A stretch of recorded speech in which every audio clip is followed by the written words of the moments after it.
আমি জিজ্ঞেস করি শুনেন আমরা কি করে দেখেন তারপরে বলবেন আমাদের কাছে তারপরে 10 টাকা 8 টাকা করে কেজি প্রতি দাম বেড়ে যাচ্ছে কি হবে এই যে ক্রয় মূল্যের কোনো তথ্য এখানে নাই উনি ইচ্ছা করলে এখন যদি বলে 1000 টাকা কেজি পেঁয়াজ কারণ কোনো তো প্রমাণ নেই এখানে আচ্ছা মূল্য এই যে আছে এই যে মূল্য তাহলে কত করছি হ্যাঁ আদরে কোশ্চেন আছে করেন কোনো আপত্তি নেই দেখেন না থাকলে তো আমি কোন কথা বলবো না আর থাকলে আমি কথা বলবো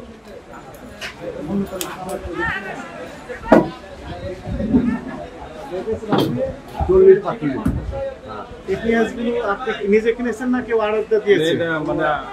পাটরা দিয়েছে আমরা কাগজটা দেখান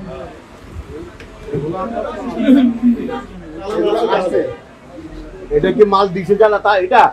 মানে কত বস্তা মাল কি আসবে এগুলো লিখে দিছে আর এখানে কোন পেঁয়াজ বুঝিয়া পাইলাম দাম কত করে ভাড়া দিছে তার দাম নাই কেন দাম দেখা থাকবে না ধরুন আপনাকে ওরা এভাবে আমাদেরকে চালান করে দিয়ে ঠিক আছে শুনেন আপনি এখন এই যে পেঁয়াজ কিন্তু দামটা পড়ে এই কত করে ওরা তো একটা মনে করে যে 1100 টাকা কিনি বা 1500 টাকা কিনি আমাদেরকে মোবাইলে বলে এটা না এটা হবে না এটা বলে দিবেন যে আপনার রেটটা জারি দেবে এখানে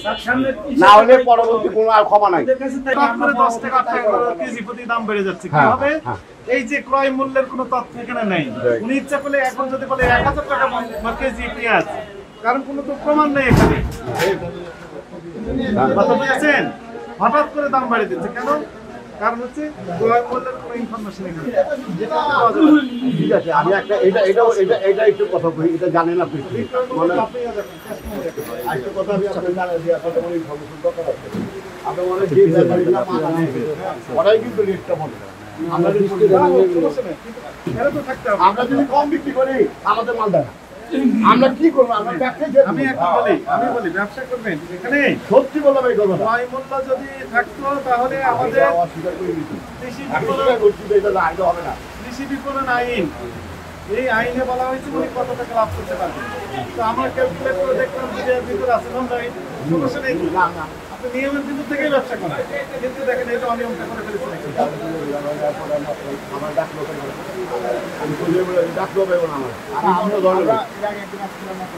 আমরা বলে দিয়েছিলাম শুনেন না জরিমানা কম হয়ে যায় শুনেন না কেন আমরা তো আমাদের ব্যক্তিগত লাভের উদ্দেশ্যে কোনো কথা বলি না আমরা বলি আইনের কথা সবার জনগণের উদ্দেশ্যে আইনের কথা বলি আপনারা যেটা বলছেন এক পরবর্তী যদি আপনারা করবেন আমাদের পাবেন না আমি কিন্তু অনেক কাজ করে নিজে ভাই তো কথা বলে আসছি ভাই গিরামের ব্যাপারীরা আজকে সব জানাই দেব হবে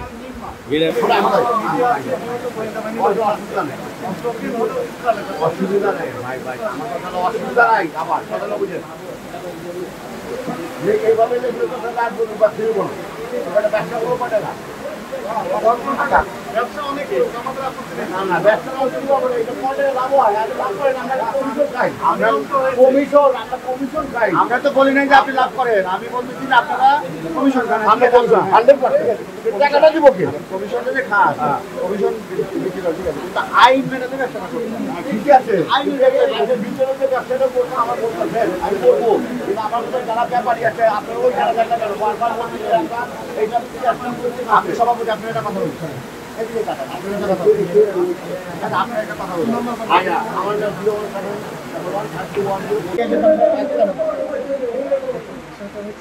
আমরা অধিদপ্তর নিয়মিত মনিটরিং কার্যক্রম পরিচালনা করে অর্থাৎ ক্রয় মূল্য কত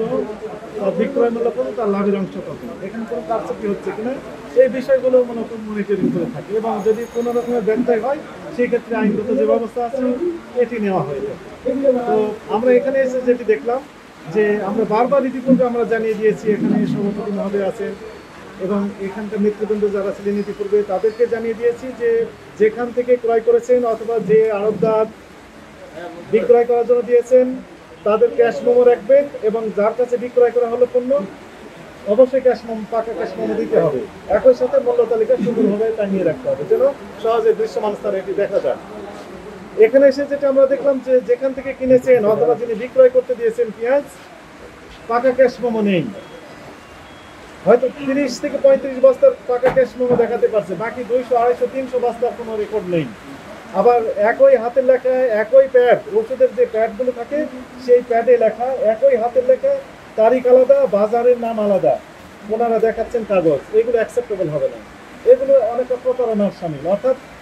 ক্রয় মূল্য যদি হাইড করা যায় তাহলে কি বিক্রয় মূল্য ইচ্ছা মতো লাগিয়ে দেওয়ার একটা আশঙ্কা তৈরি হতে পারে। এখানে ভোক্তারা প্রতারিত হওয়ার আশঙ্কা রয়েছে। এই জন্য আমরা 3 প্রতিষ্ঠানকে একই অপরাধে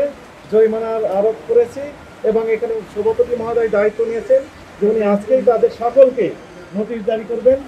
আমাদের যে নির্দেশনা ছিল পাকা ক্যাশ মেমো রাখা, পাকা ক্যাশ মেমো দেওয়া এবং মূল্য তালিকা সুন্দরভাবে লটকিয়ে দেওয়া, এটি প্রতিপালন করবেন মর্মে অঙ্গীকার ব্যক্ত করেছেন। আমরা সভাপতি মহোদয়ের প্রতি আস্থা রাখতে চাই, তবে আস্থা রাখার সাথে সাথে একই সাথে আমরা মনিটরিং যে কার্যক্রম, এটি আমাদের